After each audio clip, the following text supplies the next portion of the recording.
población. Siempre es un gusto encontrarse con caras conocidas, muchas caras conocidas, gente con la que trabajamos todos los días. Y bueno, me parece que es importante estar repasando estos temas de forma permanente. A los organizadores los quiero felicitar porque poner estos temas en la agenda que uno usa habitualmente en estos contactos, que uno tiene que estar perfectamente informado porque hay cosas que se generan de los cambios y el cambio se genera a partir de conocimiento. Así que hay que ver pacientes, pero también hay que saber lo que se hace con el paciente. Porque si no, uno se transforma en un autómata. Y por escuchaba a alguien que decía, hay que tratar ese tema con la madre y enfrentar ese problema, y es así, no dejarlo pasar, era lo que vos decías. Y eso es lo que uno se encuentra todo el tiempo. Y por ahí también escuché a alguien que decía una pequeña controversia con el tema del hígado, que también es controversia en el consultorio, y también escuché que la madre no se lo da. Entonces, cuando hablemos de la anemia, vamos a ver que muchas de las situaciones son a los padres que tenemos que nosotros elegimos. Por ahí no nos da tanto trabajo el chico como los padres. Y eso tiene que ver con la falta de conocimiento, la falta de cultura, la falta de campañas. Porque yo, ayer cuando la gente hablaba de Ferropenia, por ejemplo, pensaba si se genera de forma masiva a la población, y son los problemas de niños. O sea, si se instalara desde otro lugar, Adriana dijo en un momento del consultorio, es poco lo que uno conseguir. Y es cierto, es poco. Esto tiene que ser a nivel país e institución.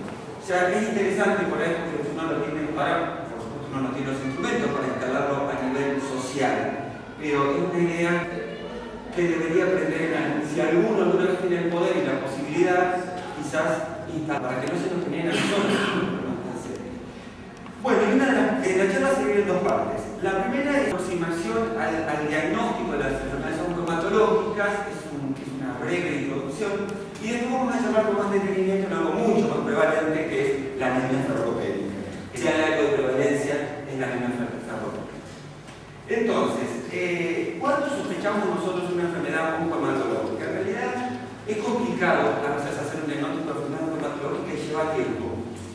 Ha instalado en la sociedad un tema de que no son diagnósticos rápidos porque si no, eso impacta sobre el pronóstico del paciente. Entonces los pediatras muchas veces se angustian mucho, nosotros también, porque a veces el diagnóstico no se hace de un momento para el otro. Necesita tiempo, necesita estudio, necesita realización. Entonces, eso nos genera una cierta ansiedad que yo creo que tiene que ver con esta charla que estamos desarrollando. Pero para alegría de todos ustedes, acaba de salir un trabajo en la pediátrica del cáncer 2011, donde analizan estos delays, estos retrasos en el diagnóstico de la enfermedad oncohematológica y qué impacto tuvo sobre la enfermedad. Y echa por tierra varios mitos.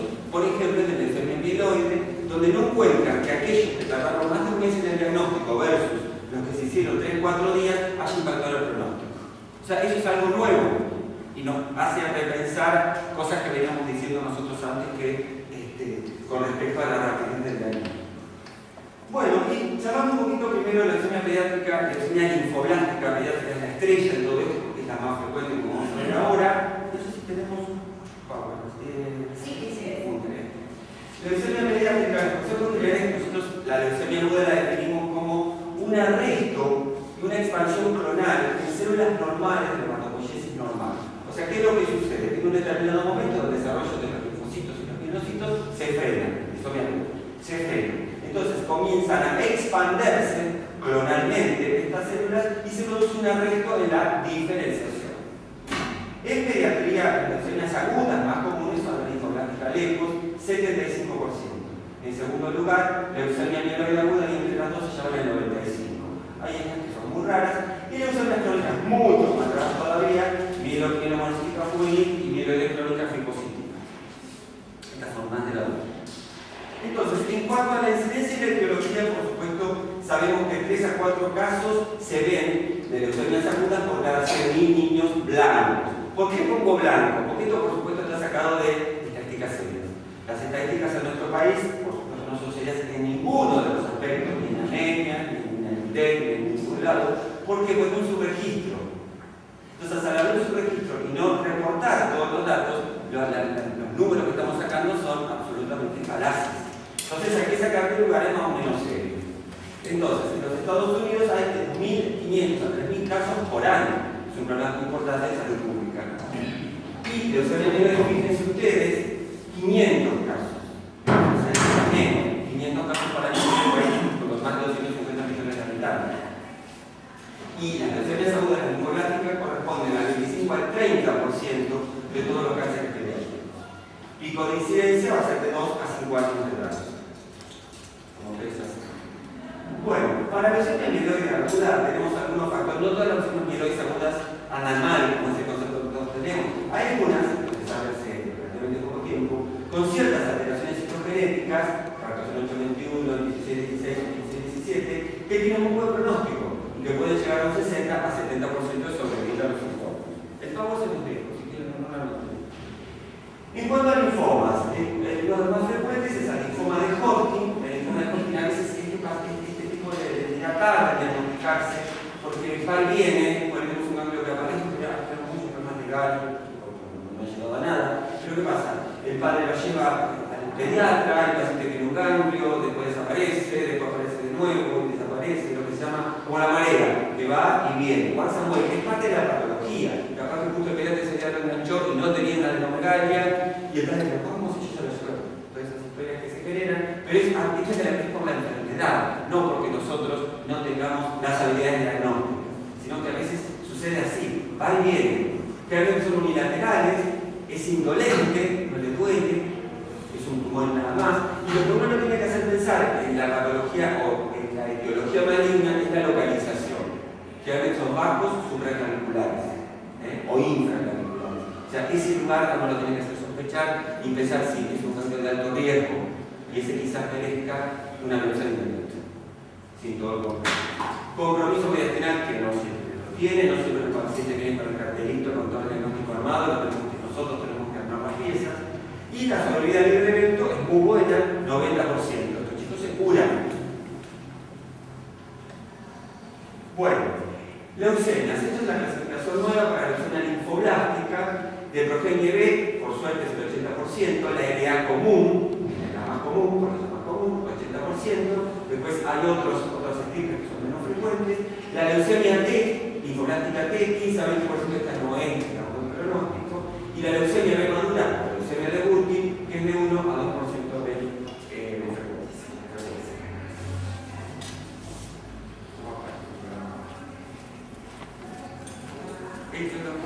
Etiología. Bueno, la etiología al principio es desconocida, porque una de las principales cosas que se nos plantea cuando tenemos un paciente con estas características, los padres nos preguntan, ¿de qué viene?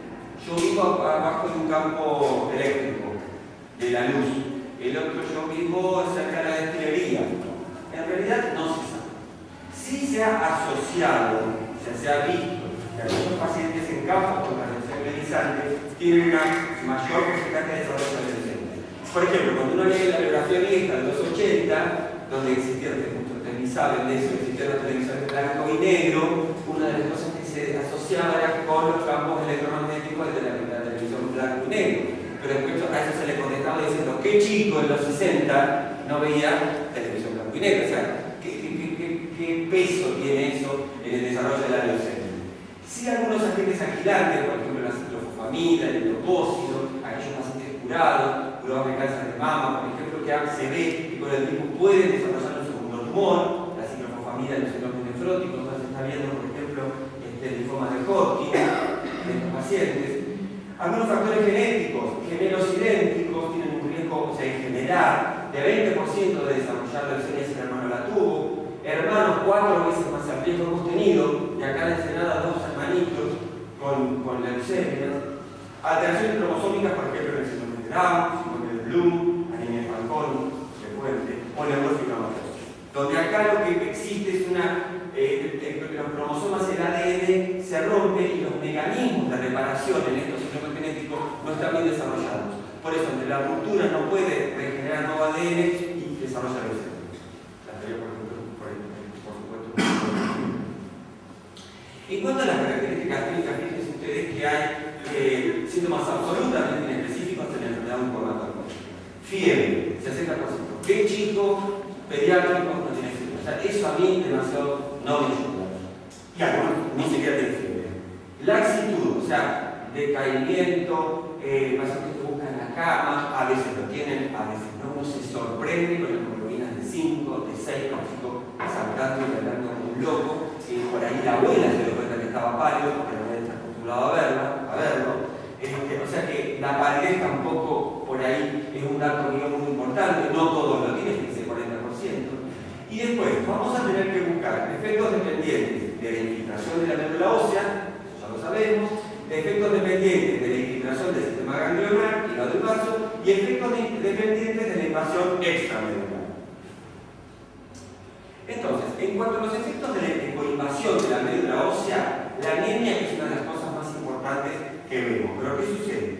Que la anemia se desarrolla cuanto más tiempo tiene de evolución. Si es una leucemia aguda y uno tiene la suerte de detectarla a la semana, es probable que la anemia no nos ayude porque no se cuenta. Cuanto más grave es porque más tiempo tiene. Generalmente es una anemia normocítica y normocrómica, pero tampoco es patrimonio único de la leucemia, porque cualquier enfermedad inflamatoria no da anemia de tipo normocítica y normocrómica. Por eso hay que tratar de interpretar, de interpretar el Coulter, los índices hematimétricos, porque eso nos ayuda en un primer momento a darnos cuenta. Neutropenia, que para el conocimiento de todos nosotros puede o no estar, pero también podemos tener neutropenia cíclica en un hemograma de agua, está neutropénico, se lo repito a los 15 días, no está más neutropénico, se lo hago al mes, vuelve a estar neutropénico, nos vuelve locos. O sea que eso también puede ser un patrón, o neutropenia severa, que no siempre de inicio se acompaña de infección. Se puede tener una neutropenia severa, 200, 300 neutros, y que el paciente no esté justamente infectado, porque sus barreras todavía están intactas, no las multiplicó la quimioterapia, que ahí sí, neutropenia y quimioterapia es otro problema. O sea que podemos tener neutropenia en un chico absolutamente asintomático. Se suma a esto la neutropenia común inmune de la infancia, que es una anemia muy frecuente y que a veces se confunde también con la leucemia aguda. Y trombocitopenia. Ya la trombocitopenia, si no es en el contexto de una trombocitopenia clara, como podemos tener en PTI, que es un chico absolutamente normal, que está más preocupado el pediatra y los padres que el propio paciente, la trombocitopenia nos tiene que hacer sospechar con clínica, por supuesto, en una enfermedad oncológica. Porque en nuestro medio la principal causa de trombocitopenia es la pseudotrombocitopenia producida por el ESCA del anticoagulante de circuito único, del hemograma. Lo que hay que hacer es, si el paciente no tiene clínica y fue una llave, yo le pido un hemograma porque tengo que operar de no sé ¿qué hago? Le repito con esta, o sea, que estaba con esta, se lo repito con citrato y vuelvo a hacer el recuento de plaquetas. Y no vuelve a estar bien enorme, cuando es pseudotrombocitopenia. En cambio, cuando tengo clínica caracterizada por púrpura, peteca y sangrado, ahí ya estoy en la o es PTI o es una oncomotórica. Ahí ya no tengo demasiado. La PTI en general es muy fácil de diagnosticar porque está siempre el antecedente viral, el examen físico, salvo la púrpura, es absolutamente normal, el chico no tiene patomegalia, no tiene pleno, no tiene molesto general, no tiene anemia, salvo que haya sangrado, los recuentos de blancos están normales, puede haber algún infección privado si fue desencadenado por una virosis o una mononucleosis, pero es un chico en buen estado viral. Es raro que se confunda PTI con leucemia. Tanto es así que muchos de ustedes en mi edad saben que hace 20 años atrás le hacíamos punción de médula ósea a toda la leucemia. Bueno, ya hoy no se hace más. Aunque le ponga corticoides, ya no está indicado, por supuesto, siempre y cuando el paciente se encuentre con esto general con una trombocitopenia facial. No se hace más médula, se hace, directamente se le dieron corticoides o con gamma-globulina si tenemos la posibilidad de usar gamma que se tratamiento. O sea que la diferencia entre leucemia y PTI es poco probable. Bueno, después tenemos la clínica dependiente de compromiso, o sea, de la infiltración linfoide, a nivel intestinal, por ejemplo, sobre todo las leucemias T, que pueden tener un curso muy agresivo. Podemos tener el síndrome de la vena cava superior, vamos a ver un paciente que está cianótico, a veces con edema en esclavina, que tiene dificultad para respirar, que tiene ortopnea, es un paciente que realmente se lo ve muy grave y lleno de ganglios, por supuesto. Esplenomegalia, sobre todo en las formas T, esta tiene mayor propensión a la infiltración de ganglios, hígado y vaso, y hepatomegalia, pero por ejemplo, el leucemia mieloide no lo encontramos habitualmente, no tiene ni hepato ni esplenomegalia, tampoco tiene ganglios y a veces se puede encontrar, no siempre, una hipertrofia gingival. O sea, tengo que hacer un examen físico exhaustivo y me toca ayudar sí o sí con el laboratorio. Todas complementarias. Entonces, las extramedulares, como les dije hoy, a predominio de forma T, podemos tener raro, pero podemos tener de inicio el sistema nervioso central sin otra manifestación, hemorragia intracraneana, ese paciente típico que vomita por la mañana a medida que pasa el tiempo durante el día día va mejorando la clínica, cefalea, un síndrome hipotalámico está descrito sobre nunca, leucomifagia, hemorragia del sistema nervioso central, sobre todo, por ejemplo, en la leucemia promielocítica, que se acompaña de coagulopatía, pueden debutar con hemorragias del sistema nervioso central y ser catastrófica y devastadora, y ataxia.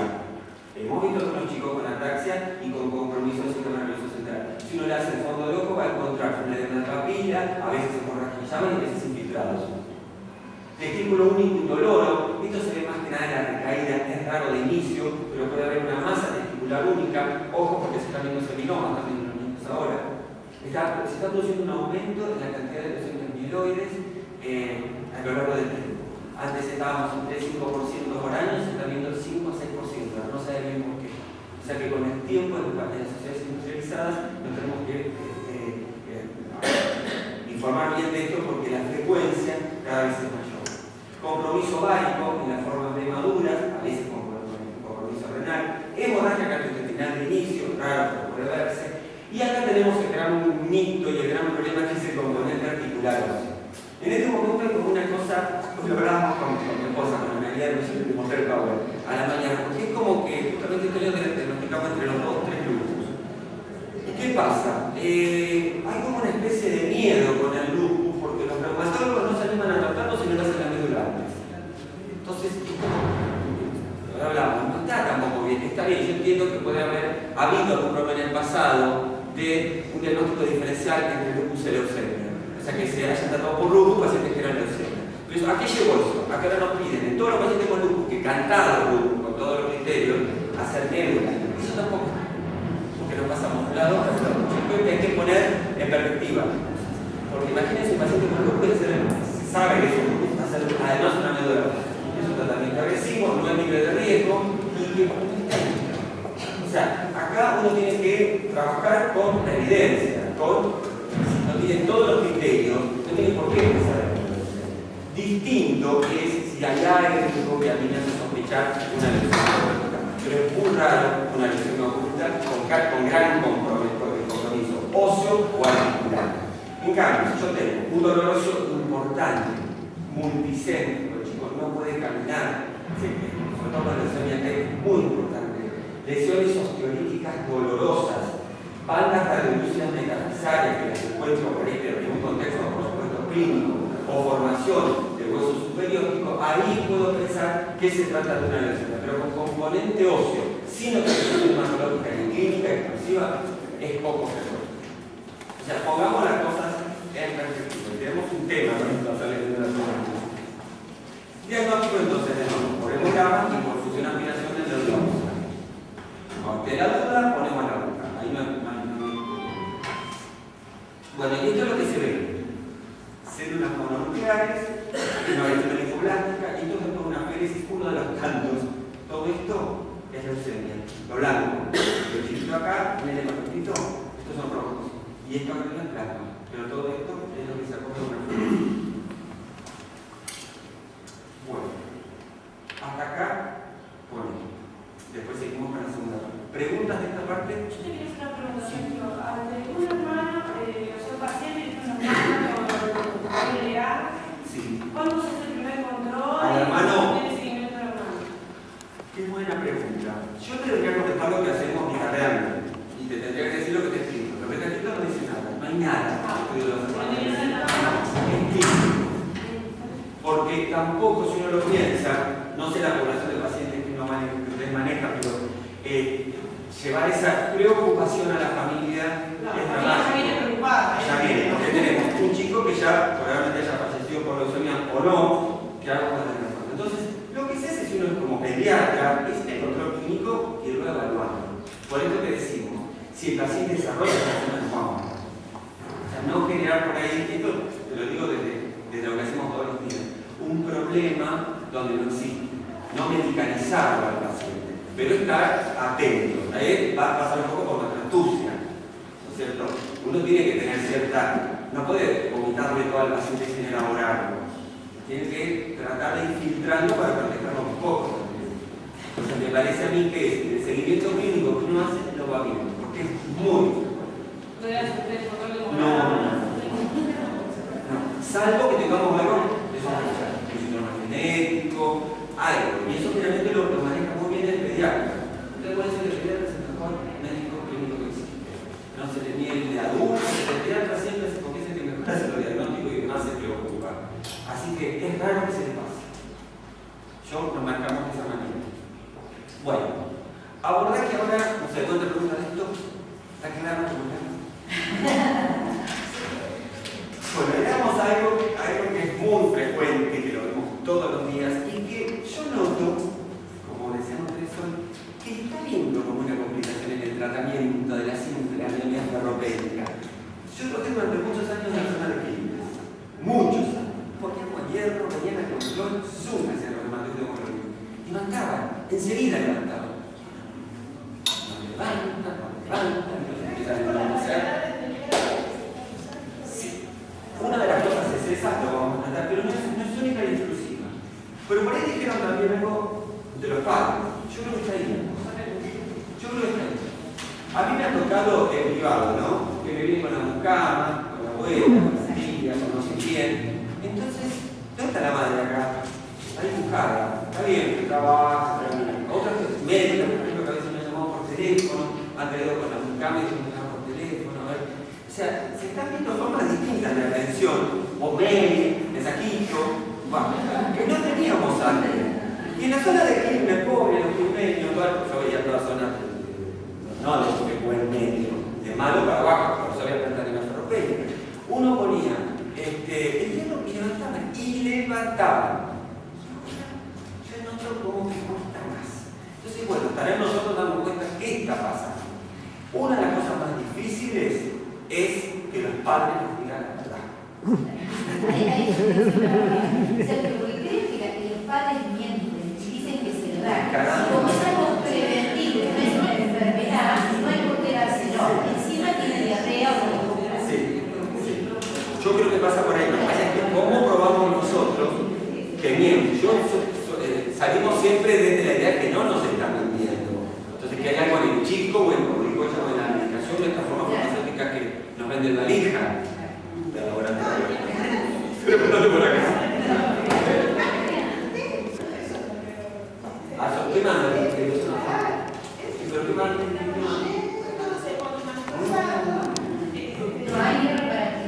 Mirá qué interesante, eso no sabía.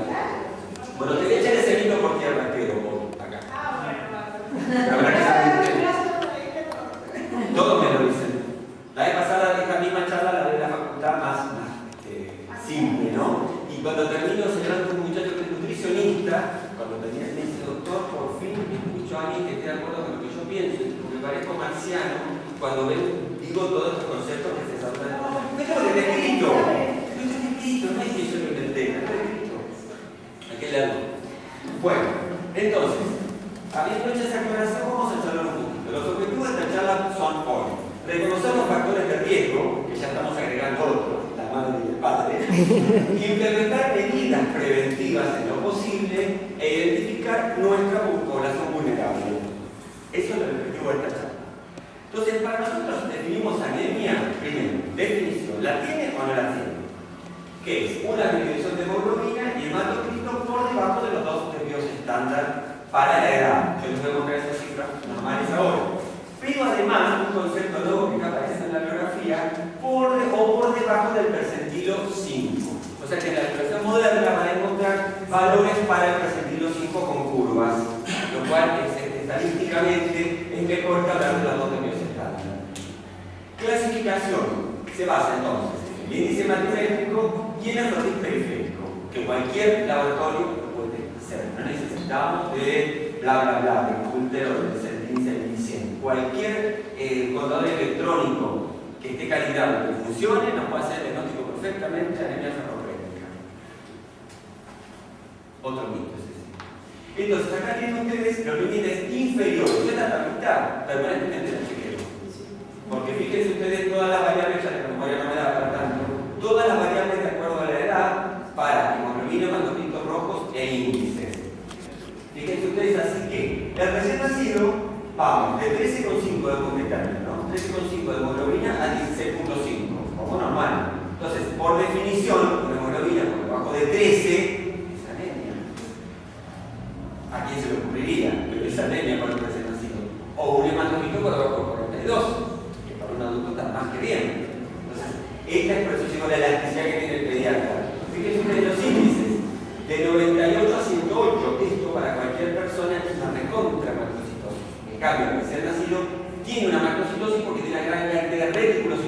grandes, por eso le mide mucho el aparato. ¿Por qué tiene herpes? Porque viene de un medio hipóxico e intrauterino. Entonces, ¿qué pasa? Hasta el segundo mes, cuando el chico nace, sale de ese medio hipóxico a un medio hormónico. Entonces, hacia el segundo mes, ¿qué es lo que nos pasa? Empiezan a bajar, empiezan a descender, fíjense, 13, 14, 13, 12 de hemoglobina, 10 de hemoglobina como mínimo al mes, y al segundo mes es donde tengo la bajada máxima, 9 de hemoglobina. Que cualquier chico, eso es anemia. En cambio, el segundo mes tengo hasta 9. Eso es la denominada anemia fisiológica del segundo mes. También no sabemos. Porque muchos estos pacientes los mandan a estudiar, sacarle más sangre, y ya no tiene indicación. No es una anemia. Entonces, también para nosotros a veces es todo un tema de decirle, mire, esto no es anemia. Y pero a mí me dijeron que era anemia, por eso me monté a estudiar. Bueno, pero no es anemia. Estamos en valores normales para la edad. Y el hematocito mínimo, fíjense ustedes, 28. Yo he visto que están confundidos para el hematocito de 28. Y son fisiológicos. Después de eso comienza a normalizarse. ¿Ven? Ahí vuelve a producirse eritropoyetina. Acá sería, la respuesta había sido nula. Vuelve a producirse, entonces a subir. 9,5, 10,5, hasta llegar a niñas y niños. Niñas, 12 como mínimo de hemoglobina, 37 hematocito. Y niños, 13 y 37 hematocito. O sea, esto no hay que acordarse de la memoria. Lo que uno tiene que tener es una tablita abajo del escritorio, del libro del escritorio, y leerlo cuando tiene que buscar, para poderlo interpretar bien. Lo mismo. Para no mandar de pronto a estudios que por ahí no corresponden. Fíjense acá, por ejemplo, en un momento hay 70 logros muscular medio mínimo, que para cualquier paciente esto significa microcitosis. En cambio, entre los 6 meses a 2 años es normal. O sea, en la definición también cuenta.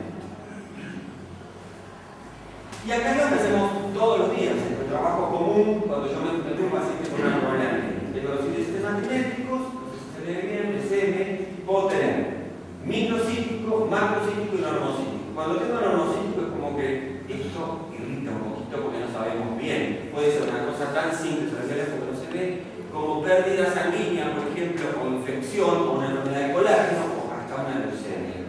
En estas, las normocíticas. Yo esta mi consejo es que si no tengo una causa clara, si las mandé a mirar. Después, volumen corporal medio bajo, las microcíticas que vemos todos los días. A la cabeza, ferropénica. Segundo, rasgo talasémico.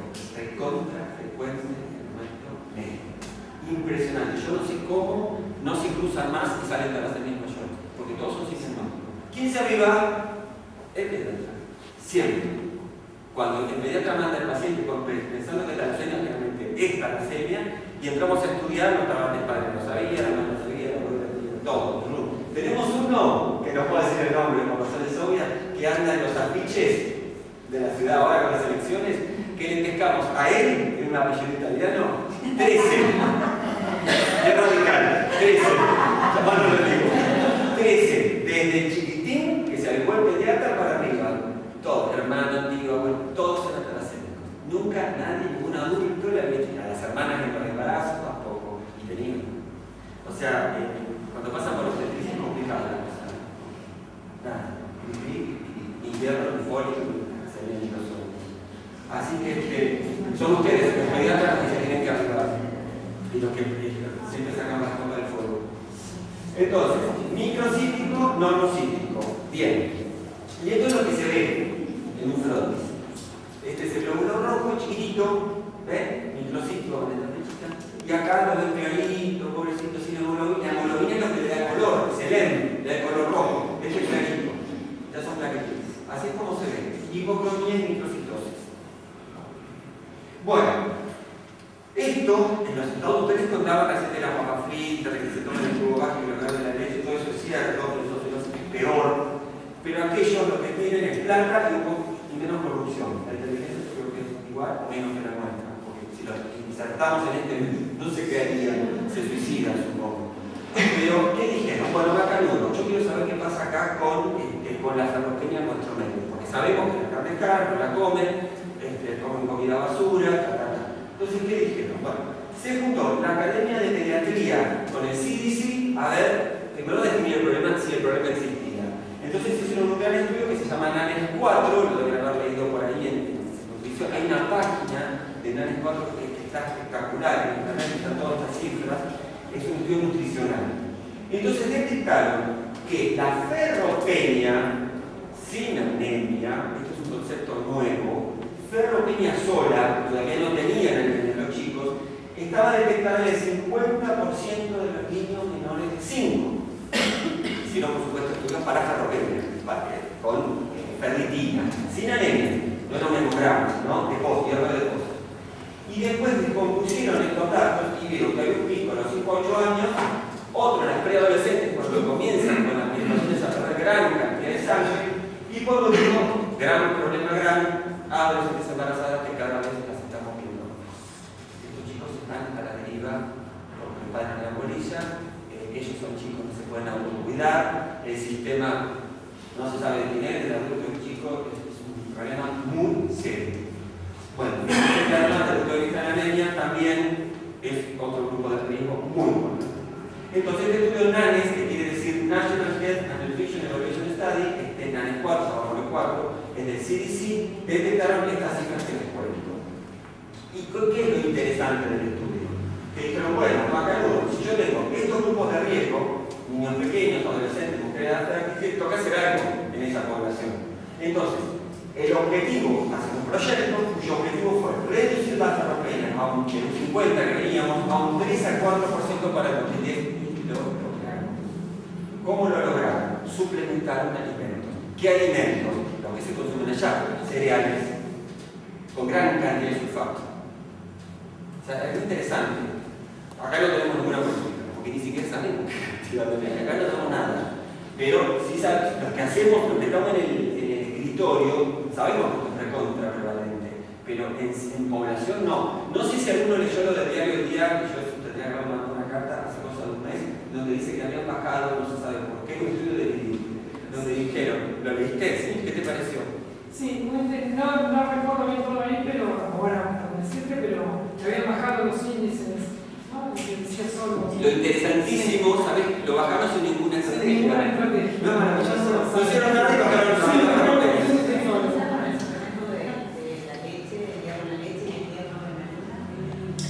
También, eso también es importante. Eso también, ahora vamos a hablar. Ahora vamos a hablar, sí, la harina también. Pero la absorción, porque el hierro destruye su absorción, es bastante limitada, igual en la leche. Ahora vamos a hablar. El tema de la absorción de hierro es lo que produce tanta anemia. Por un lado no lo recibo, por otro no lo absorbo. Ahora vamos a hablar.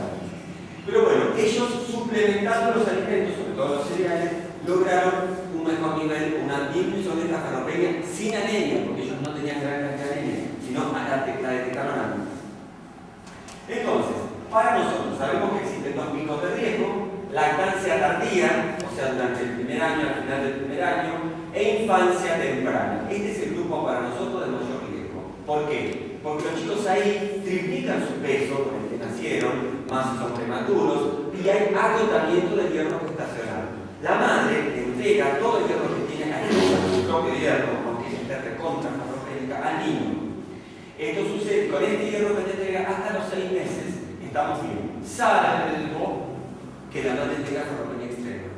Hasta hace unos años atrás, y hasta que hubo un estudio muy importante en la India, donde no se come carne, donde ellos detectaron que la madre muy ferropénica no le pasa, obviamente, no le pasa hierro al chico. Nosotros antes repetíamos que a pesar del poquito que la madre recibiera a través de un transporte activo, al niño le llegaba. Se vieron en esas poblaciones de altísimo riesgo que son ferropénicos, madre y niño. Por eso es tan importante la suplementación en el embarazo. ¿Ustedes creen que todos los pacientes lo hacen? No, señor. ¿Con el fólico creen que los pacientes lo hacen? No, señor. Entonces, lo vemos. Entonces nos encontramos con que la lactancia materna es lo mejor que existe para el bebé, siempre y cuando la madre esté bien. Si la madre no come carne porque le da asco, esa es la otra que tenemos ahora, asco a la carne, asco al hígado, asco a todo, no come carne, no toma hierro, ¿qué le da? La lactancia materna no sirve, es insuficiente, y lo vemos. O sea, también hay que cambiar el chip de la repetición automática, del pecho, sí, el pecho déselo, pero si están las condiciones dadas. Si la madre es desnutrida o es anoréxica o qué sé yo, que vemos todas esas tipo de patologías, quizás el pecho ahí no sea suficiente y haya que darle algo más al chico. ¿Estamos? Bueno, Entonces, fíjense, en este momento, en la lactancia tardía, bajo nivel de hierro en la dieta, o esto es nuevo, por lo que yo estoy encontrando ahora mucho en la bibliografía, la enteropatía exudativa asociada a la leche de vaca. Y acá estoy probando muy alto, porque esto es nuevo. O sea, la leche de vaca no solo no tiene hierro, buen hierro, no se absorbe, sino más que daña e inflama el intestino. Sin ser una alergia a la leche. Y ahora vamos a ver por qué pierde exudativa, pierde el intestino. Hace un leaking syndrome. Ahora vamos a ver. Esto está en algunos trabajos, no está probado en todos, pero es algo que ya nos está tomando la atención. Otra de las cosas negativas de la leche de vaca. La leche de vaca, siempre nos decía Morano, hace 30 años atrás, es para el ternero. Es así, no puedo traer todo leche.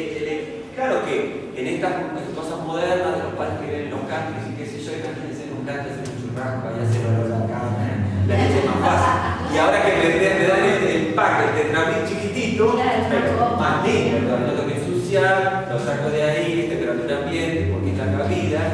O sea, todo eso atenta, como escuchamos en la televisión a todos estos que dicen del anónimo 4x4 y Panchivay y las pavas que dice, y eso es lo que la gente recibe. Esa es la campaña, hay que darle lácteos.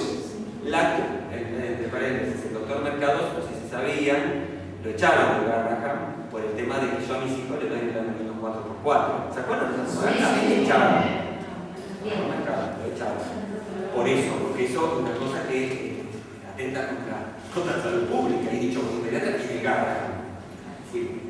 Bueno, entonces por eso les digo, ahora sí, en anécdota para que no se me duerman, es lo que vemos todos los días y lo que razonamos a diario. En la adolescencia tenemos otro problema social, hay que estar así. Porque si no, consiguen, ustedes lo saben, mejor que yo, no consiguen ropa, bla, bla, bla. Y está en la población el criterio que el hierro engorda. Entonces, ni hablar con un adolescente que además comenzó con pérdidas mensuales a perder hierro, de darle este tipo de suplemento. También ahí, sentarnos, charlar, explicar. Bien, dos picos entonces, lactancia tardía y adolescencia. El diagnóstico, ya lo sabemos. Anamnesis, ya lo hemos visto todo lo que hay que preguntar. Examen físico, ya dijimos hematología y morfología. Pues las cuatro causas más importantes de estas charlas son aporte inadecuado, electrosubayero que se negrita, el primero arriba de la cabeza, absorción insuficiente, que a veces sabe poco, nada, porque ahora está la moda también del síndrome absortivo y del síndrome. Somos 12 días, como ahora está diciendo lo contrario. Entonces, esta es la otra. Los mismos padres son los asesinos. Solamente al paciente lo ve una vez, capaz nunca más lo vuelve a ver. Tengo el plasma en la heladera. ¿Qué hacemos? ¿Lo hacemos o no lo hacemos?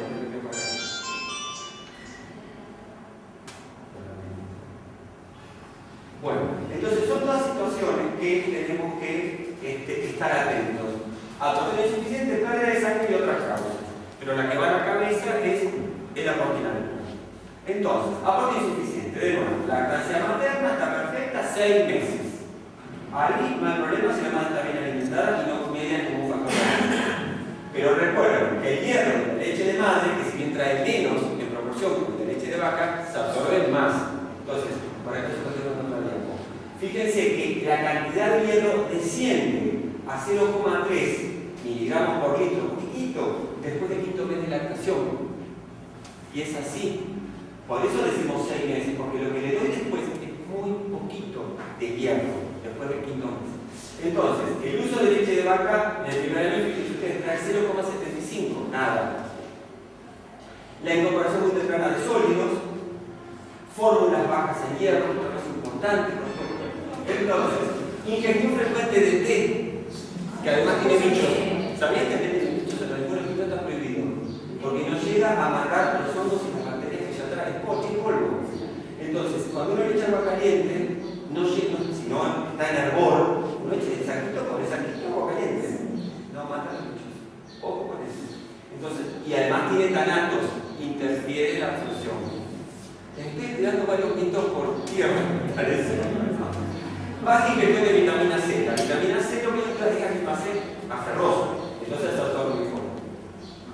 Baja ingestión de carne roja. La carne tiene el factor carne tan famoso que ayuda a la absorción del hierro medicinal y del probiótico de la carne. Y el bajo nivel socioeconómico, que esto es relativo, porque se ve en todos los niveles socioeconómicos. Bien, absorción inadecuada. Con esto es lo que a veces nos presiona. Ay, no tengo un problema intestinal. ¿Por qué? Porque tiene baja biodisponibilidad. El hierro ferroso, este es el primer concepto, se absorbe mejor que el ferro. La leche materna tiene mejor cantidad de hierro, que recién se absorbe un 49% versus un 10% en la leche de vaca. 49 versus 10, 5 veces más en la absorción de la leche materna. Si el paciente recibe alguna terapéutica antiácida por reflujo, por ejemplo, si el paciente se da gran cantidad de fibra no suplementada, cereales, fitatos, esto tiene polifosfato, también queda el hierro. Si hay pérdida o disfunción de los enterocitos, por ejemplo, con una enfermedad inflamatoria generada por la leche de vaca, eso ahí no se absorbe, o si tengo una enfermedad celíaca, si tengo mal absortivo. Si el paciente ingiere plomos cobaltos, esto se da, por ejemplo, en las cercanías o en las inmediaciones de fábricas de pintura, o también se puede dar en casas antiguas donde tienen toda la cañería de plomo, antes era así. ¿Qué pasa? El chico ferropénico, los mecanismos enzimáticos no reconocen a veces entre los distintos metales, entonces le falta hierro, hay mayor mecanismo enzimático para ayudar a la absorción. Entonces, si yo le ofrezco plomo, le ofrezco cobalto o zinc, como pasó en Arabia, se absorbe rapidísimo y se puede intoxicar. Más fácil, el ferropénico se intoxica más fácil con estos metales. O sea que esto hay que tenerlo en cuenta también. Taninos y almidón. Bueno, hay una nueva entidad, que espero no nos toque nunca, hay una mutación de un gen que se manifiesta como una anemia absolutamente refractaria al hierro. Pero tengo una forma de saberlo. Me doy el hierro y me hago una ferreña. Si no me sube la ferreña, es que no me pasa. No voy a saberlo, porque es que olvido. Pero podemos tener una aproximación de la proteína adecuada. Demanda aumentada, ya lo que venimos diciendo. Los niños prematuros, bajo peso al nacer, parto general o múltiple, flebotomías. Esto relata el aumento primero, porque es la principal causa de exfoliación, cuando los chicos están tratados en terapias intensivas, durante mucho tiempo se apuntaba. Ahora hay como una cultura de evitar las extracciones, pero hace unos años era importante, una cosa importante. Adolescencia y embarazo y la cardiopatía cianótica, que por ahí hay que tenerlo en cuenta porque estos pacientes necesitan tener hematocitos altos. Entonces yo les tengo que dar que tengan 40 hermanos, porque si no, ellos necesitan hematocitos por hipoxia, desarrollan anemia. ¿Vamos? O sea, son todas poblaciones de riesgo que tenemos que tener en cuenta. Pérdidas de sangre. Bueno, las perinatales, si no están en el momento del parto, nunca jamás en la vida se van a enterar de qué pasó. Porque vemos muy seguido en presentaciones en los periodos 25, 30, 35. ¿Qué pasó? Nadie sabe. Pero acá el tema. Hubo algún problema estético que yo no sé, los obstetras no lo registran, no se lo dicen, porque todos lo toman como un probable problema. Entonces nadie sabe nada. Y nos encontramos por el chiquito de un mes y medio con anemias infernales. Entonces acá está, en causas placentarias y en causas umbilicales. Ruptura, a veces exsanguinos, claudio inadecuado, sangrado de circulación materna, desprendimientos de placenta, que no causan nada. Y después posteriores, las más comunes son por epistasis recurrentes, de las epistasis ofoguíleras, eso se ve, o por sangrado, por ejemplo, a nivel de riñón, con hematurías crónicas, síndrome nefrótico que se pierde de la cadena, la proteína que lo transporta, o en las niñas, como dijimos hoy, menstruaciones, y a veces en la primera manifestación, en la primera manifestación de un fonguilla, 13%.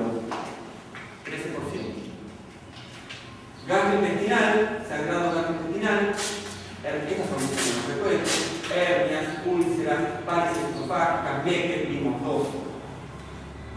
Enteropatías activa acá aparece nuevamente. Parasitosis en nuestro medio.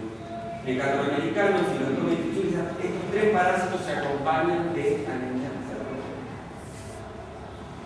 Bueno, hemorragia gastrointestinal, el plan de estudios lo saben mejor que yo. A veces hay que hacer hasta 5 exámenes ocultas en materia fecal. Ahora hacemos una técnica nueva que es el check. No precisa este hemoglobina humana. No necesito hacer toda la preparación que los padres se aburren. Si hago por técnica en check, que en algunos laboratorios se hace, no necesito. Y es específico de humano, no de carne de vaca, o de hierro que le haya dado. ¿Están muy aburridos acá? Bueno, y otras causas menos frecuentes, que esto ya sí es aquel paciente refractario que no responde, que yo estoy seguro que se lo dio, y demás, que bueno, hay que buscar causas muy puntuales hematológicas. Pero son excepcionales en el contexto. Entonces, hay que acordarse que el recién nacido nace con 75 kilos de hierro. Si no hay aportes, ya sea exógenos o por leche de madre, o sucede pérdida, porque le saco sangre o mirando por algún lado, los depósitos se van a detencionar hacia los 6 meses y en los niños prematuros hacia los 3 o 4. O sea que yo ahí, en el niño que toma leche de madre, tengo que fijarme bien, porque si sigue con pecho solo, voy a tener anemia. ¿Cuánto nos queda? No te quedas. ¿Queda? Bien. Entonces, y esto es lo nuevo. Ferropenia primaria, tengo un déficit de aporte o crecimiento rápido, puedo tener alteraciones a nivel intestinal, que pueden ser leves o pueden ser graves. Se produce una enteropatía exudativa. Si es leve, simplemente con hierro oral se puede acomodar el mismo intestino. Ahora, si es grave, puede llevar a un síndrome de aumento de la permeabilidad intestinal por ferropenia. O sea, el hierro tiene un efecto a nivel de la mucosa intestinal. No solamente la producción de glóbulos rojos, sino a nivel de las células intestinales. Entonces, si yo le doy hierro por lo que sea, puedo tener este síndrome de permeabilidad aumentada. Entonces el intestino pierde glóbulos rojos, pierde albúmina, inmunoglobulinas, es discutido, algunos dicen que el paciente puede entrar en el mundo de depresión, pierde cobre, pierde calcio. Una enteropatía en algunos casos puede acomodarse con hierro oral, pero en otros, si es muy grave, puede ser necesario hierro extraño intramuscular o endovenoso, porque es una enteropatía refractaria. Es un concepto nuevo. Este es primario, cuando no se lo doy, pero también puede ser secundario a la leche de vaca. La leche de vaca contiene una proteína termolábil que produce la alteración inflamatoria intestinal y un cuadro muy semejante. Pierdo proteínas, pierdo albúmina, pierdo cobre, pierdo toda la leche de vaca, pierdo calcio. Entonces también tengo una enteropatía exudativa y el tratamiento, por supuesto, discontinuar la leche de vaca, iniciar leche de soja con hierro oral. Si es muy grave, por ahí hay que tener en cuenta hierro oral o hierro intramuscular. Entonces este es el círculo vicioso que se genera. Ferropenia, me genera la misma ferropenia, una malabsorción de hierro y pérdida, una enteropatía exudativa, pérdida intestinal más ferropenia. Entonces tengo que romper este círculo, que a veces es complicado. Entonces, ¿cuándo tengo que sospechar esa anemia ferropénica con leche de vaca? Entonces esto es importante. Uno lo pregunta, uno pregunta y la madre dice no, y ahí entramos en el ¿qué pasa acá? Entonces hay que de nuevo ser astuto y preguntarlo con cuidado. A ver, ¿cuánto toma mami de leche? ¿Cuántas mamaderas toma por día? Porque si le digo leche parece una Biblia y me dice no toma, o toma poquito. Entonces ahí, ¿cuánto toma? Y ahí le sacamos el día lácteo, digo yo.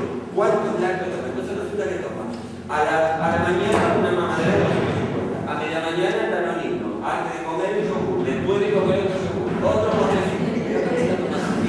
Si no la otra, ¿cuántos compras de leche por día? Y 2 litros.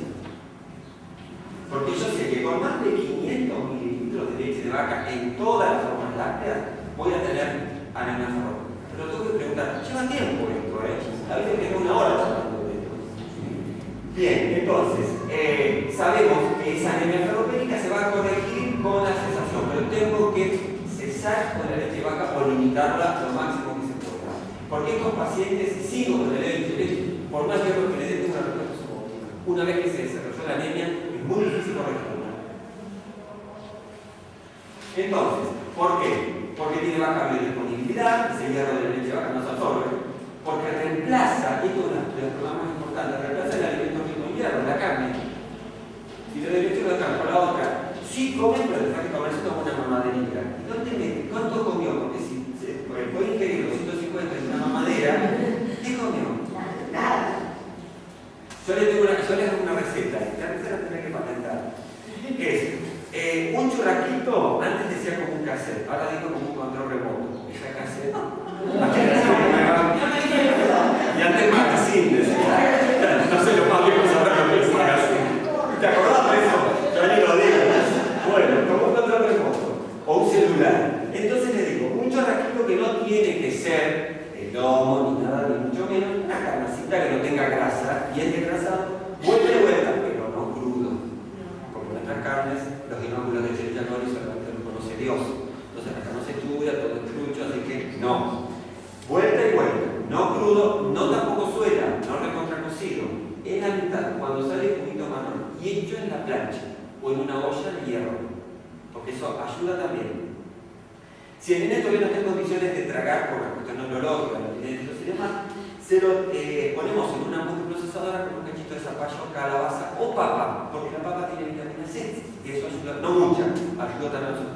Y lo proceso, y le echo el juguito, así tal cual se lo digo, si le echo el juguito de la plancha o de la olla, y lo hago un buen, después siento al nene, en el momento que todos comen, y lo deja, mami, que un chacre, que come con la boca, lo deja. Tienen que aprender a sentir estos nuevos sabores, que para él viene de la leche. Bueno, si arrancaba, no crean que es fácil, no crean que es fácil, pero así es como les enseñamos. Y no le da leche, ni ningún lácteo. Y eso todo con juguito de naranja exprimido, aclárenlo, porque si no viene pero ¿cómo? Si es suplementado de eso, así. Entonces, justamente por esto, porque reemplaza, si le gusta leche de vaca, el alimento rico en agua. Entonces, en los tejidos, en los otros tejidos, no solamente en la sangre, tiene sus efectos. A nivel de la actividad, como decimos, la enteropatía oxidativa, a nivel del sistema nervioso central, y esto es importante ahora, porque resulta que se están viendo alteraciones que parecen ser irreversibles en los que estuvieron muy bien lesionados de hierro en su infancia y han visto que los scores de maduración en esos pacientes en preescolares están bajos y a veces son irreversiblemente bajos. Hasta hace unos años atrás se decían, no, pará, lo que pasa es que no toman el hierro pero son chicos que tampoco están estimulados. Entonces no se sabía si era por toda una situación alimentaria, familiar, que andaban boliche, tenían también ferropenia, que no ve acá, o por el hierro presionante. Entonces hicieron un estudio nuevo y tomaron chicos que tenían todas las pautas de estimulación bien, pero con ferropenia, y entonces notaron que ellos también tenían alteraciones futuras a nivel de destreza verbal o matemáticas. Cuidado con eso, porque parece que el hierro tendría alguna función en la mielinización y en la función de las enzimas que ayudan al desarrollo neurobiológico. Entonces, ¿el cambio reversible? ¿Qué me pregunta? Bueno, también tenemos el cardiovascular, músculo esquelético, sistema inmunológico que les dije hoy porque se pierde el inmunoglobulina, que es controvertido, y como les dije hoy, aumenta la velocidad por cromo. Bueno, entonces, lo que... ¿Cómo? Ante la duda que no vayan en mí. Tal cual. Entonces, ¿qué hay que hacer? Una detección temprana y una intervención. Esto es mandatorio. La recomendación de la Academia Americana de Pediatría del CDC es que todos los niños en riesgo, esto lo vamos a mostrar, debería medirse la hemoglobina entre el séptimo y el octavo mes. Pero ojo, voy a detectar a niños, no esto de ferropenia. Si quiero esto de ferropenia, tengo que hacer ferropenia. ¿Estamos? Bueno, porque usar niños, o sea, no se trata de farina que pero esto me parece que es interesante. En los niños ustedes, son casi todos, todos los niños a riesgo deberían tener una medición, porque eso entonces a mí me ayuda más, no voy tan a ciegas con la suplementación con hierro. O sea que esto se puede hacer económica y es poblacional. Por supuesto acá no hay nada, tenemos una comunidad, esto tendría que ganar del Estado, una cosa obligatoria, una vacuna. Bueno, después, si quiero ver, ahí sí, ferropenia, sin anemia, ferritina. Bueno, ustedes saben, ustedes explican mejor que yo, es el chico que está con el color de la leche, que tiene un soplo histórico a veces puede tener promegalia, por introvaso, no saben por qué, por congestión, dicen. En los casos extremos puede haber algo de electropoyesis. Debilidad, como son fatiga, agotamiento. El chico lactante es un que uno lo ve, está con alfa. Es más, a veces lo detectamos porque me gustan en la sala de veras, rack enseguida. Porque es que tienen un color muy particular, yo creo que es el color de la leche. Pueden tener pica, si esto lo preguntan, existe. Con una silla, vos que te fijas un poco, esto de la cerveza permanente, ya se me ocurre, ¿no? Se ve. Si Si yo pienso siempre en los del norte, arcilla, tierra, almidón, jabón, hielo, cosas raras. Hay uno que una vez me vino una contra sacar la mitad de la pared y me chupaba. Hierro, pensaba hierro. Tenía 5 gramos, ¿no?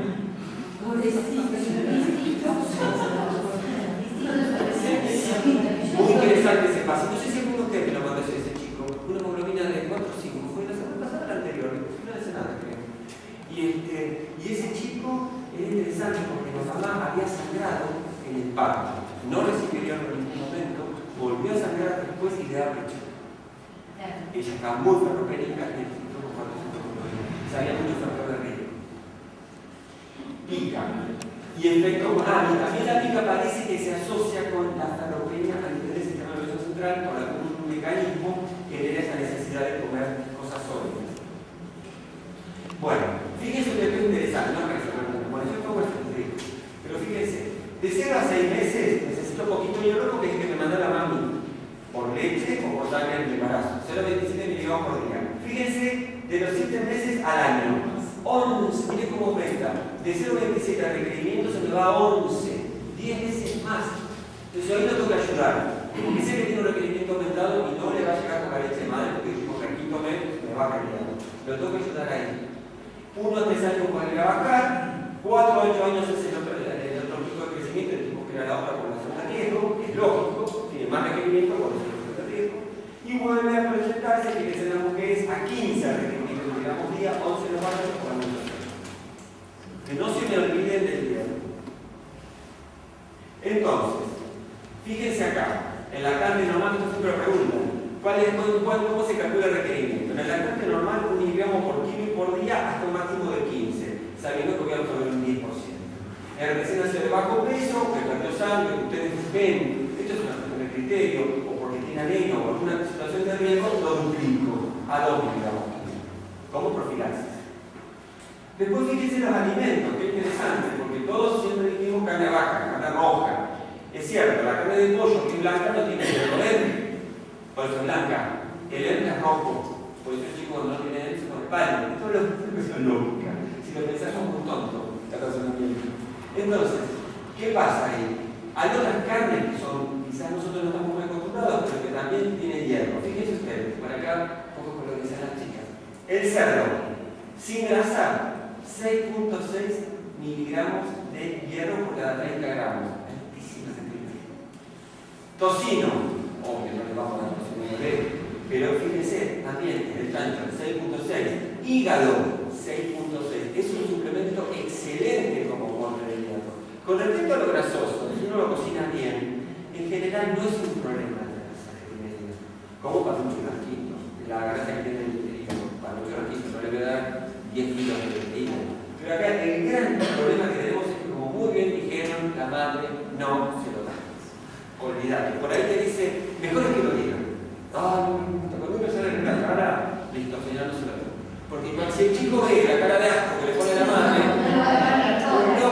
es lo que decimos, señora, me dijo frente el modelo que le da a usted. Si usted se lo da así, o se lo da en la cama, lógico que lo va a querer tomar. Bueno, carne de vaca tiene menos, 2. Igual que la de cordero, menos. Estos son los que más tienen, cerdo, y todo el tocino. Y fíjense ustedes, el cereal suplementado es una muestra que es lo que hacen en Estados Unidos. De 3 a 5, por cada 30 suplementado. Ven que se parece bastante a la carne de cerdo, que es lo que más aporte tiene. La leche tiene poquito, si no está suplementada, huevos poquito, además colesterol y demás, fruta muy poca cantidad. Bueno, fíjense de niño acá. Este es el niño ferropénico. Blanquito, quitando la nada, tomando yogur. Y este otro, porque este es más latino. No. Pero también, lo puse a propósito, que quizás para que vean que está de todos los estratos. Este es más de los nuestros. Es un cacherito, qué sé yo, para no mandar a cualquier hora. Esto es lo que uno ve, está bien, uno va a calcular y se lo va. A cualquier hora. Sí, vamos, con la playa. Entonces fíjense, ¿qué hay que hacer? Reemplazar esto por esto, churrasquito, ¿ven cómo está medio suelta? Churrasquito, para que no nos pase esto. Diagnóstico habitual, fácil, chicos. Sergio, te paso una cosita antes de que sea. ¿Qué haces con los padres que son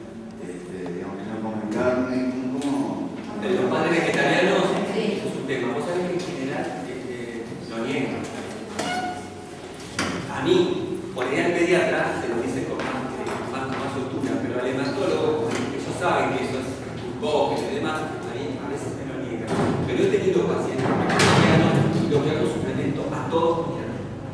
La vez hace poco vino uno, tuvo barra de luz, pero manda porque el chico le había lavado la cabeza en la escuela primaria de que la carne era, o sea, no podía comer carne, sí había matanza de animales.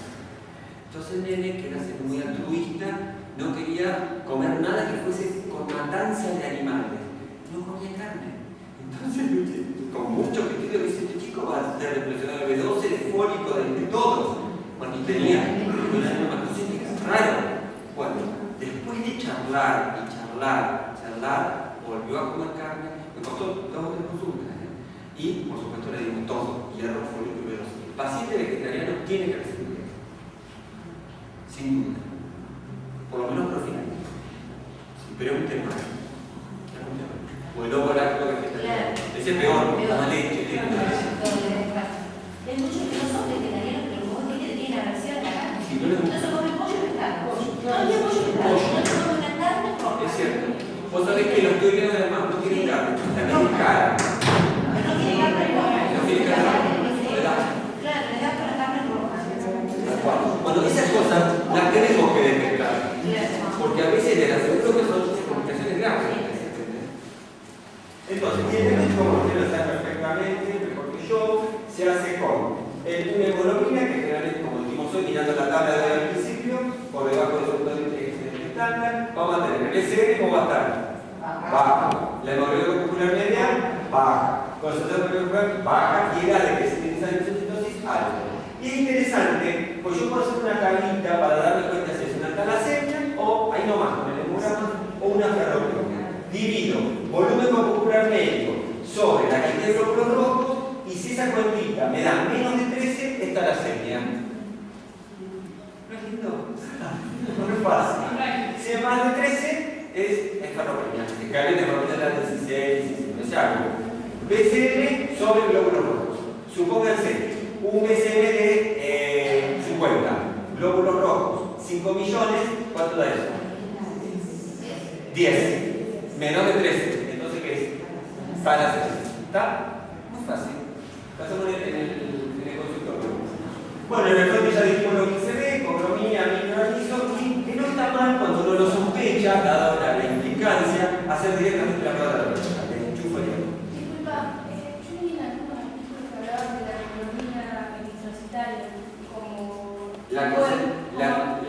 no, vos hablas de la concentración de hemoglobina reticulocitaria. Sí, eso es lo más moderno. Ahora, si les gusta, ahora se mucho por lo que les gusta.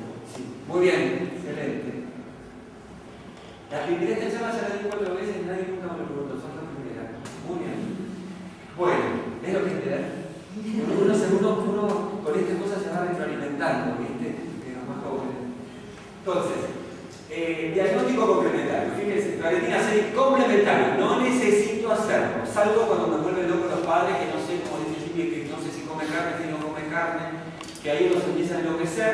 Entonces ahí sí, ferritina sérica, ferritina es un hago de rutina. En general, cuando ya tengo menos de 50, ya me doy cuenta que hay algo que está pasando, el valor es menos de 30, bueno, la capacidad de transporte, la saturación de transferrina, la protoporfiria eritrocitaria libre, que en general es por encima del 35, acá tiene los valores normales, esto acá todavía no se hace, hubo hace 15 años una revolución cuando se lo intenté, porque nos permitía rápidamente diferenciar la anemia de la situación crónica de la farmacología verdadera. Acá nunca se puso en práctica.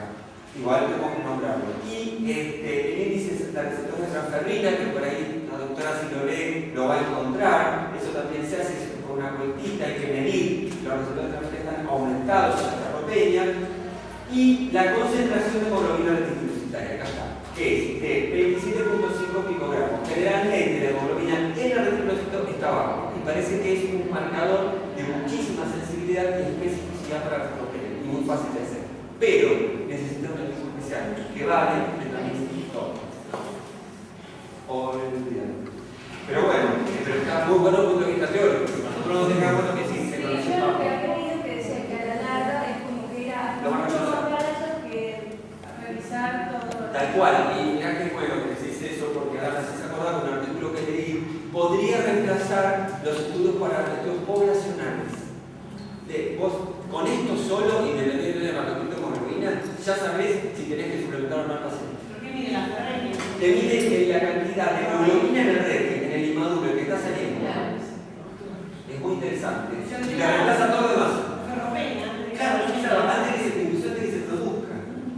¿Y por qué? Porque la ferritina es un reactante de fase aguda. Ese tipo de infección de alta, falsamente alta. La ferritina sube y baja. A veces sirve, a veces no. Solamente sirve cuando está baja. Cuando está normal o alta, no sirve. O sea, porque estos testos tienen mucho piso de especificidad y sensibilidad. Entonces, este parece que es bastante estable. La concentración de hemoglobina reticulocitaria normal es 27.5, va a estar bajita. Bueno, y algunos pacientes tienen trombocitosis. Esto se ve frecuentemente. Entre 500.000 y 700.000 es como ferropeña porque está aumentada la EPO. Normalmente se ve un pico de hacer reticulocitos cada vez está complicando más. Antes era una estupidez.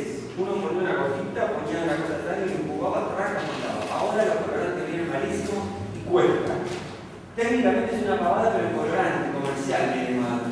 Entonces, fíjense ustedes, el pico de Reti se genera aproximadamente entre el quinto al 10º día de tratamiento con hierro. Tengo que tenerlo en cuenta. A veces es tan importante que no sabe que el chico viene con hierro, que le habían puesto hierro terapéutico, parece una anemia hemolítica. Porque entra a reticulocito, macrocito, lo hemos visto, algunos salen como locos. Entonces hay que estar atentos de eso. Y la hemoglobina, fíjense ustedes que comienza a aumentar por día medio gramo. O sea que si el chico supóngase que tenía 5, con el hierro mañana va a tener 5,5, cuando va a tener 6, muchísimo. Entonces eso en el líquido se ve como una gran policromatofilia, entonces parece una hemólisis, pero en realidad es que está levantada. Y el dermatocrito, fíjense ustedes, sube 1% por día. Esto tan típico, esto tan típico de hace unos años atrás, ahora no lo vemos. No, lo que hablábamos al principio. Les aseguro que esto se queda. Ahora, yo no sé si son los mismos malos, habría que investigar. Protoporfiria eritrocitaria libre, lo puse por si alguien lo pregunta, aumenta la ferropenia. ¿Qué pasa? El hierro une estos 4 anillos clorhídricos de la hemoglobina. Cuando el hierro aumenta, estos pobrecitos quedan a la deriva y se van al torrente circulatorio, por eso aumentan. Normalmente los liga dentro del glóbulo rojo. Cuando uno está, se va. La otra, receptor de transferrina, aumentan el lógico al haber ferropenia con más receptores, es como que el organismo se prepara para absorber más, no se afecta por infección e inflamación. Bueno, esto es un programa que no lo sé, porque ya algo hablamos, es por el volumen popular medio y el ADE. Diagnóstico diferencial. De todos estos, acá son para que ponerlos, qué sé yo, pero los más importantes por frecuencia son la deficiencia de hierro y la hemoglobinopatía. O sea, diferenciar un rango talassémico en nuestro medio de la intoxicación por hierro. Todo, y la infección crónica, por ahí que usa carnerita. Las demás son muy raras. Entonces, esta diapositiva, como dice Nata, la diapositiva muy ocupada. Realmente es ocupada, pero cuando uno la mira, no es tan complicada. Fíjense, en ferropenia se producen todos los orígenes étnicos. En cambio, la talasemia menor solo en los cuencas del Mediterráneo. Y ahí decimos Vasco, sur de Italia, Portugal, hemos visto todo. Italia, árabe, norte de África, eso no lo hemos visto, norte de África. Pero hasta Israel lo hemos visto todo. Los italianos y vascos franceses. Acá en el Senegal es impresionante. La cantidad que hay, porque hay muchos migrantes. Lleno. Se ven que han venido muchos migrantes del sur de Italia. Impresionante. Hay griegos también. Entonces, ahí ya no diferencia. Ya el apellido me ayuda. Comenzamos solo con el político. La hemoglobina baja es por supuesto los dos, BCM bajo los dos, hasta ahí no me puedo dar cuenta. BCM a los padres. Si uno de los padres tiene el BCM bajo y el niño, ya tengo prácticamente el diagnóstico. El ADE va a estar aumentado, se la inicio para ver el inicio de la ferropenia, pero no la talasemia menor. Acá está la protoporfiria eritrocitaria libre, la ferritina, pero esto es lo que más me ayuda. Después le hago la corrida y voy a tener, acá no se ve que hemoglobina A2 aumentada en la talasemia y normal en la ferropenia. Pero es muy fácil. Bueno, las prevenciones, estamos casi terminando. Mantener la lactancia, bueno, a ver, esto es medio polémico, pero creo que dicen esto en los profesores de texto, no sé la Academia Americana. Ellos dicen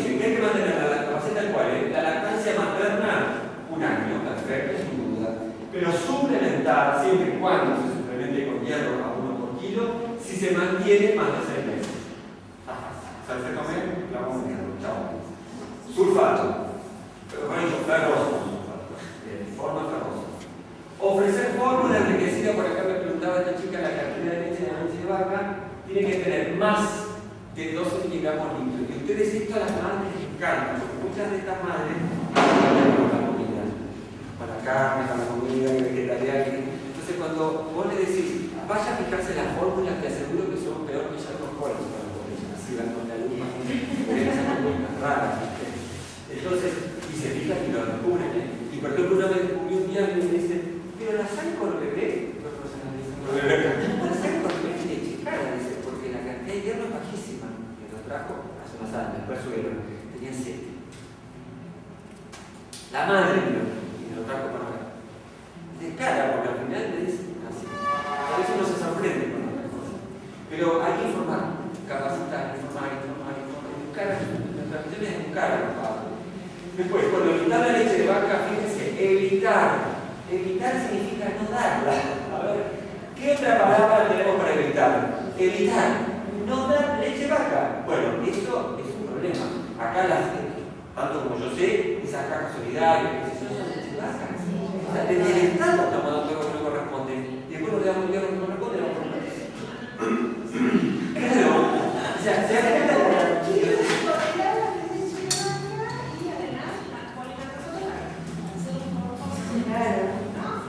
por eso estamos hablando hoy de esto. Claro, pero es como comentaban muy bien ustedes, lo decía Adriana. Es cierto, uno es poco lo que pasa en un consultorio. Yo utilizo una política de Estado, no de mi consultorio. Bueno, pero el problema a mi paciente, tratar de darle lo mejor que pueda. O sea, claro, es como decíamos hoy, decirlo y ponerlo en la mesa. Y después, bueno, lo digo, mirá, evitar la leche de vaca entera durante el primer año. Bueno, en incapacidad, vamos a profesionalizar que lo saben mejor que yo, iniciar la alimentación complementaria con carne a partir de los 4 o 6 meses de edad. Ahí podemos disfrazar de mono, lo que sea, pero para que el chico coma carne. Y si se puede, cereal fortificado, no el cereal común, porque ese inhibe la absorción. Fortificado desde los 6 meses. Bueno, la profilaxis es un poquito a porque siempre me preguntan. Los de menores de 1 kilo al nacer a 4 por kilo, de 1,5-3, más de 1,5-2 miligramos por kilo. ¿Qué facilita la absorción? Un poquito de naranja, como ya dijeron hoy, un bien, sí, perfecto, eso es la absorción. Vitamina C, cítricos, exprimidos. Papa, la papa tiene vitamina C, tomates, ¿el tomate le gusta mucho? Sí. Los cherries, que no se nos ahogan. Como con la carne picada, yo muy chico, aspiramos a picada. Si cuando uno ve eso, ya no pero hay que tener cuidado con eso. También hay que explicar muy bien la dosis, porque me ha tocado que, por ejemplo, pensaban que era en lugar de un gotero, un frasco. Cuidado, la intoxicación. Carne roja. El pescado y el pollo no son fuentes. Si bien son buenos, omega 3 o lo que más quieran, no por el hierro. Eliminar inhibidores de la absorción de estanatos, fitatos y sulfatos bloquean y el hierro pasa el agua. El tratamiento oral. Yo pongo sulfato porque soy de la barra de sulfato amoroso, pero también puede ser gluconato, ascorbato, lactato, succinato, fumarato y glicinasulfato. El que quieran, pero que sea ferroso. ¿Cómo? Evitar hierros férricos. Entonces, cuesta, te digo, lo repito. Cuesta. Te digo que lo que hacen el hierro de polinchuga para sacar de una sal que me van a poner. Estoy seguro, porque me odio. En los niños pequeños, la dosis es de 2 a 6 por kilo de hierro elemental. 2 o 3 veces por día y tratar de que se haya una estómago vacío. 45 minutos de la última comida. Si se puede, con vitamina C. Los niños mayorcitos, que no dan mucha cantidad, usan jarabe o comprimidos. 200 miligramos 2 o 3 veces por día. Tiempo. ¿Cuánto tiempo lo trato? 2 meses mínimo después de corrección de la anemia, que generalmente se corrige en 1 mes. O sea, todos los tratamientos son 3 meses. Lo ideal es hacer, yo hago así, es un control mensual. ¿Por qué? Porque eso a mí me asegura la adherencia, lo controlo, me fijo que no haya precaído de nuevo y por lo menos, bueno, llego a 3 meses, el chico repitió, se curó, otra cosa mariposa. Y un control al año. Porque muchas veces las conductas vuelven a la punto de partida. Tiempo entonces. Y después la respuesta.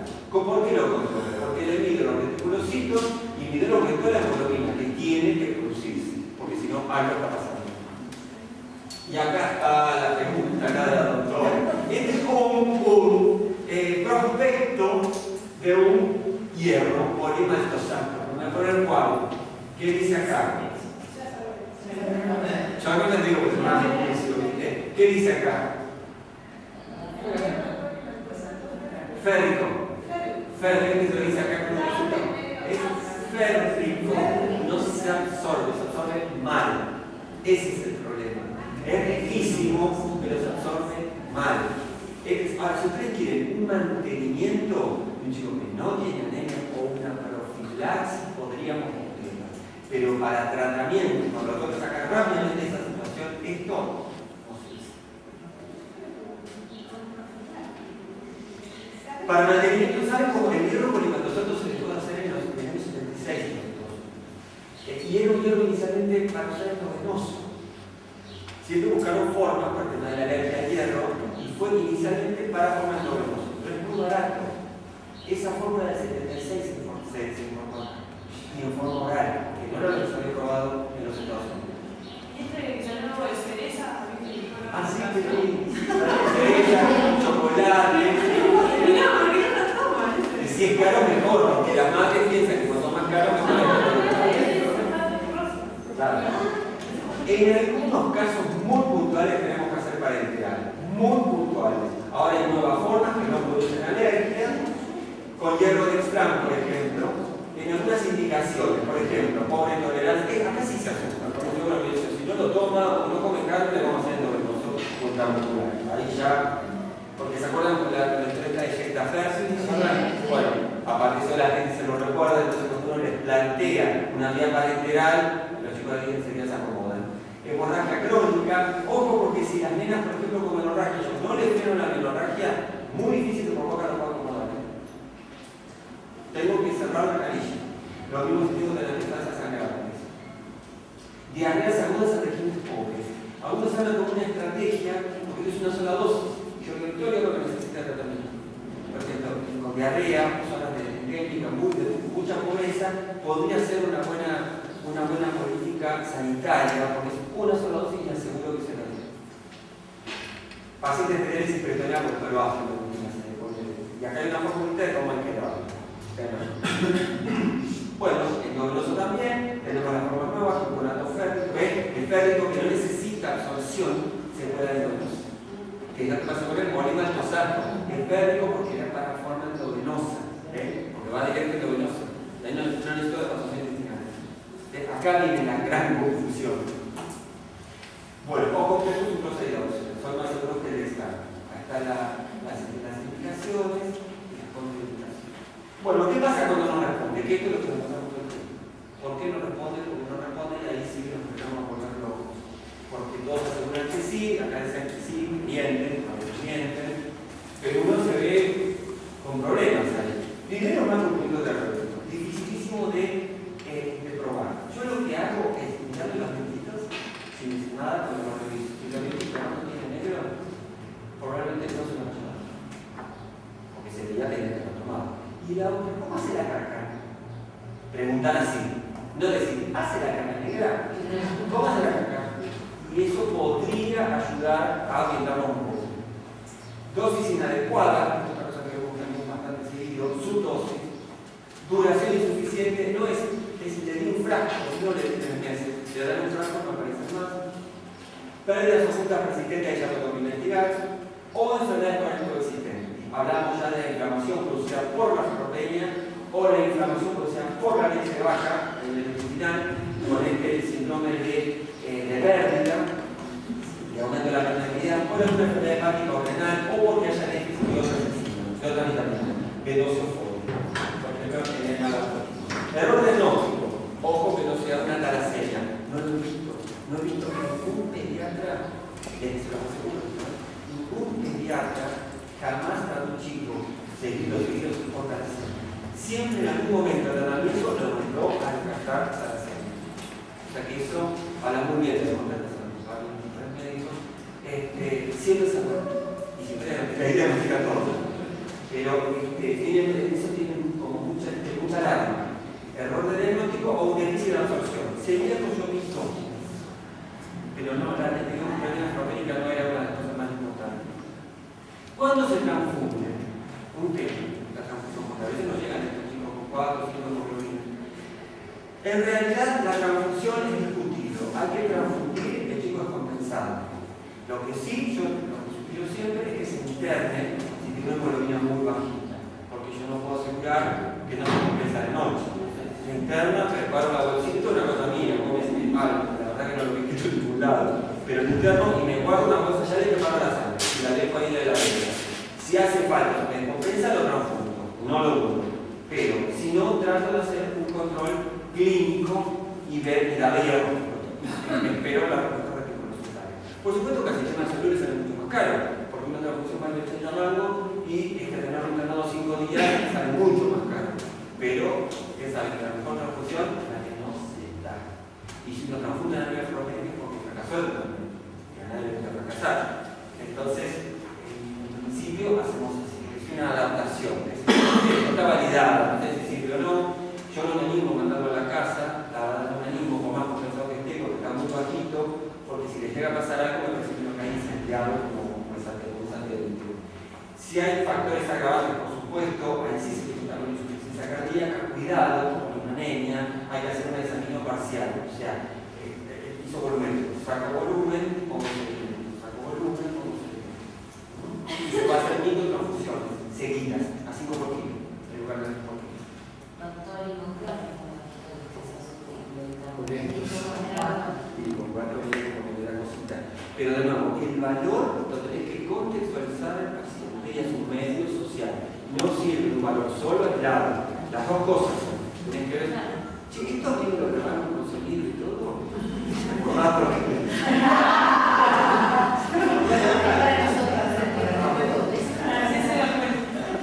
Además hasta el laboratorio le asistió una papa. Tiene un juicio ganado seguro. Bueno, por eso el valor es muy buena la pregunta que hacen. Porque son las dos cosas. El valor es el paciente. Con este valor nadie te puede pegar que tiene que confundirlo. Pero por ahí le podés dar una posibilidad también de no ser. Si vos ves que el objetivo sube tan rápido, si ves que te sube rápidamente, lo puedes tener hasta 6, 7 y eso lo das. Eso es una buena cosa. Pero yo esa conducta transfusional la tengo que mirar en todos, en las enfermedades hereditarias, casi todos los pacientes con anemia crónica hago así. No lo confundo de una, salvo que te puedes compensar. Te aseguro que cuando estás compensado en la sangre, el chico es como que es impresionante la melancolía. Cuando la necesita, el cambio es impresionante. Bueno, la conclusión y la última es que la anemia ferropénica es prevalente, por eso me parece tan importante que hayan instalado este tema hoy acá en esta discusión, que la mayor causa es el aporte deficitario, como dijimos hoy, que la leche de vaca debe evitarse de nuevo en el Mediterráneo, los niños con pecho deben recibir hierro a partir del sexto mes, como dijimos, o si tienen factor de reflejo antes, el hierro terapéutico debe ser ferroso, las consecuencias de la no observancia pueden producir cambios futuros